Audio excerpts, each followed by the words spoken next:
তো গাইজ আমার কাছে এখন হচ্ছে আয়ুষ্মান ভারত প্রধানমন্ত্রী জন আরোগ্য যোজনার ফর্ম। এই ফর্মটা কীভাবে ফিল আপ করতে হবেন এটা আজকের আপনাকে বলবো আমি। এখানে প্রথমে দিয়ে দিয়েছে ডেট, আজকের যে ডেটটা আপনি ফিল আপ করছেন ফর্মটা সেটা এখানটায় লিখবেন। এরপরে দিয়েছে আধার নাম্বার, এই নাম্বারটা এখানে লেখা আছে। এরপরে অ্যাপ্লিকেন্ট নাম, মানে যার নামে এই ফর্মটা ফিল আপ হবে তার নাম এখানে তারা মেনশান করে দিচ্ছে, এটা ফিল আপ করার দরকার নেই। এখানে আছে রেশন কার্ড নাম্বার, সেটাও ফিল আপ করে দিয়েছে, অসুবিধা নেই। এখানে আপনার রেশন কার্ডের ক্যাটাগরিটাও ওরা এখানটায় লিখে দিয়েছে, আপনার সেটা অসুবিধা হবে না। এরপরে দিয়েছে এখানে আধার লিঙ্ক নাম্বার, ফোন নাম্বার যেটা, সেই নাম্বারটা এখানটাতে আপনার লিখতে হবে, আপনার সাথে যে আধার কার্ডের ফোন নাম্বারটা লিঙ্ক আছে। এরপরে আপনার আসছে জেন্ডার আপনার এখানে মেনশান করে দিয়েছে, সেটাতে অসুবিধা হবে না। এরপর হচ্ছে ডেট অফ বার্থ, যেটা এখানে ওরা মেনশান করে দিচ্ছে। আপনাকে ফিল আপ করতে হবে ফুল অ্যাড্রেস, যেখানে হাউস নাম্বার দিতে হবে, স্ট্রিট দিতে হবে, ভিলেজ এবং ওয়ার্ড, পুরোটা ভালোভাবে মেনশান করে দিতে হবে।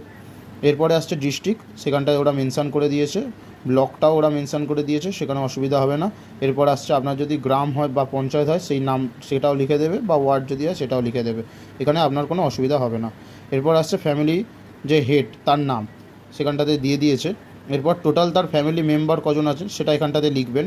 এরপরে হচ্ছে প্যান নাম্বারটা এখানে আপনাকে লিখতে হবে।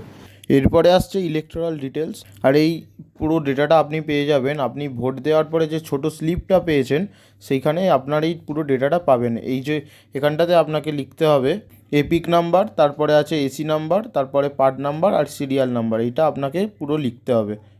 এরপরে আসছে স্বাস্থ্যসাথী ডিটেলস, আপনার যে স্বাস্থ্যসাথী কার্ডটা আছে তার ডিটেলস এখানটাতে দিতে হবে, মানে এই যে 17 ডিজিটের নাম্বারটা আছে সেই নাম্বারটা এখানটাতে আপনাকে লিখতে হবে।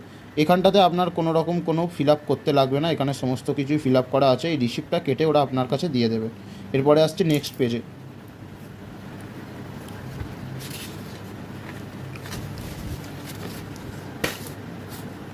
নেক্সট পেজে কী বলছে, ফ্যামিলি ইনকাম যদি 8 লাখ পার ইয়ার হয় সেটা এখানটায় ইয়েস দেবেন কিংবা নো। আমি মনে করি নো দেওয়াটাই ভালো, এখানে any member of family paying income tax, এখানটাতেও নো দিয়ে দেবেন। এখানটাতে আপনার যদি ইনকাম ট্যাক্স পে করেন তাহলে ইয়েস দেবেন, নয়তো নো দিয়ে দেবেন।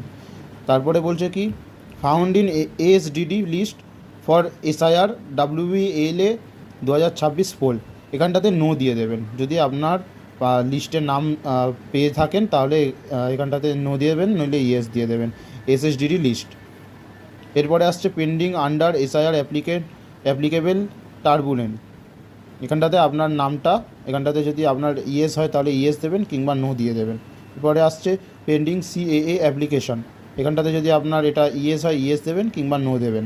তারপরে আসছে beneficiary name deleted from Annapurna Yojana beneficiary list, এখানটাতে আপনার যদি